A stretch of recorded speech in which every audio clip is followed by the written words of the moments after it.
heiße Lukas und ich bin Historiker von Beruf. Ich arbeite bei Parque Histórico.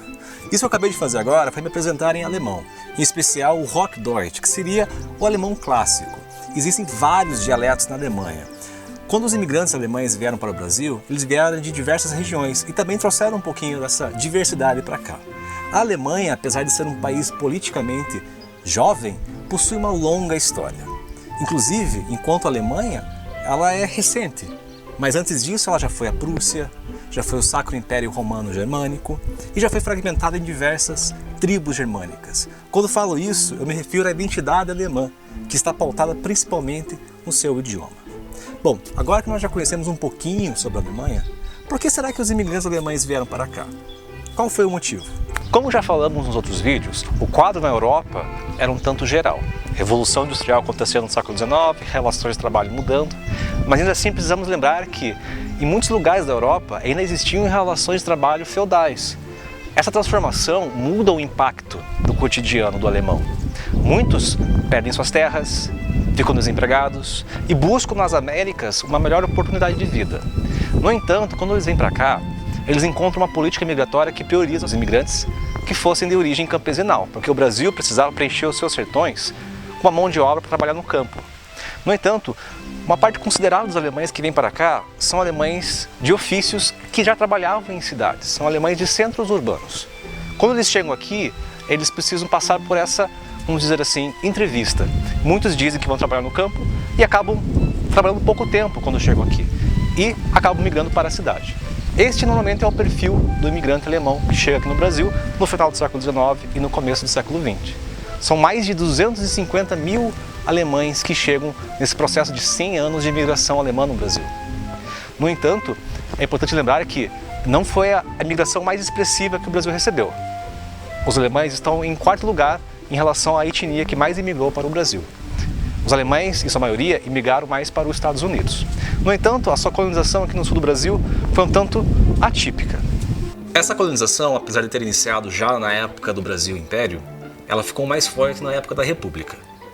Ela tinha uma característica especial. O colono alemão, quando vem para cá, para o Brasil, em especial na região sul, ele passa a se identificar mais como teuto-brasileiro do que como alemão, principalmente os descendentes. O motivo disso é que esses alemães eles se instalam em algumas colônias rurais e como não existia um amparo governamental, eles configuravam um modo de vida próprio. Preservavam algumas culturas alemãs, mas também tinha influência do luso brasileiro. Essas comunidades faziam as suas próprias igrejas, suas próprias escolas e, no caso de Castro, os primeiros imigrantes alemães acabam se instalando na cidade mesmo, no perímetro urbano. Graças a isso, eles trouxeram o seu ofício lá da Alemanha para cá. Então nós temos algum surgimento de empregos e trabalhos novos acontecendo nesse primeiro momento no século XX e no final do século XIX em Castro. É o surgimento de algumas empreitadas, como por exemplo, o refrigerante, a produção de gasosa, licores, inclusive a criação de uma gráfica que impulsiona muitas publicações e a própria imprensa local. Temos também a participação dos alemães na engenharia civil. Eles atuaram na construção da Ponte do Oiapoque. Além dessa característica comercial e industrial, eles também criaram alguns clubes culturais. É o caso do Clube da União Alemã, em Castro, que mais para frente vai mudar o nome para Sociedade Educacional de 1890, popularmente conhecida como o Clube dos Alemães. Nesse clube, além de praticarem atividades esportivas e algumas danças típicas, acontecem algumas discussões políticas e culturais que ajudam esses teutos brasileiros a preservarem a sua identidade étnica aqui na região. Algumas danças típicas que acontecem por lá também mostram uma espécie de pluralidade que já havia nessa comunidade de imigrantes, como por exemplo, a polonais, a valsa, a polka, a rabaneira, a mazurca, a highlander, a quadrilha, o scottish e o galope. Mas este era o quadro do imigrante tipicamente já estabelecido em Castro. Mas por que eu estou falando deles? Porque o quadro dos alemães em Carambeí, em especial, se torna mais expressivo quando essa leva já estabelecida em Castro, em Santa Clara, inclusive na Terra Nova, vem para Carambeí. No entanto, originalmente, já existiam alemães aqui em Carambeí antes mesmo dos holandeses chegarem. Tanto que o próprio contrato que a empresa Brazil Railway fez com os holandeses estava em alemão. Porém, como eles não estavam aqui em uma quantidade muito expressiva, o contrato foi feito com os holandeses. Bom, agora que você já conhece como que foi o quadro da migração aqui dos alemães nos Campos Gerais e também aqui em Canindé, é importante lembrarmos também que houve momentos de tensões.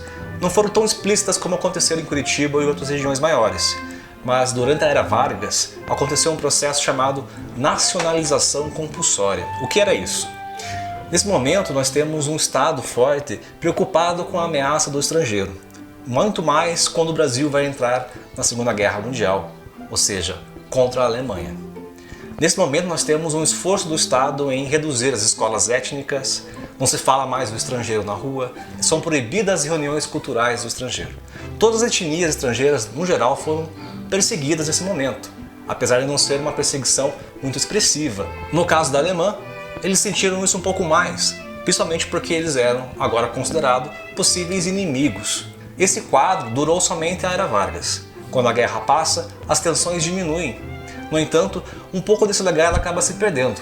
O idioma alemão não é passado adiante a muitos descendentes. No entanto, algumas famílias ainda hoje protegem essa herança e esse legado e perpetuam um pouco da cultura alemã, não somente no dialeto, como também na culinária. Muito forte em alguns núcleos, como ainda há na Terra Nova, por exemplo. Bom, então é isso. Conhecemos um pouquinho da trajetória da imigração alemã aqui nos Campos Gerais. E na próxima semana iremos conversar sobre uma etnia um pouco mais expressiva, afinal de contas a sua imigração veio em maior número para cá. Porém, nem tanto nos Campos Gerais, mas ela é muito forte no Brasil no geral. São os italianos. Iremos falar sobre eles semana que vem. Até lá, auf Wiedersehen!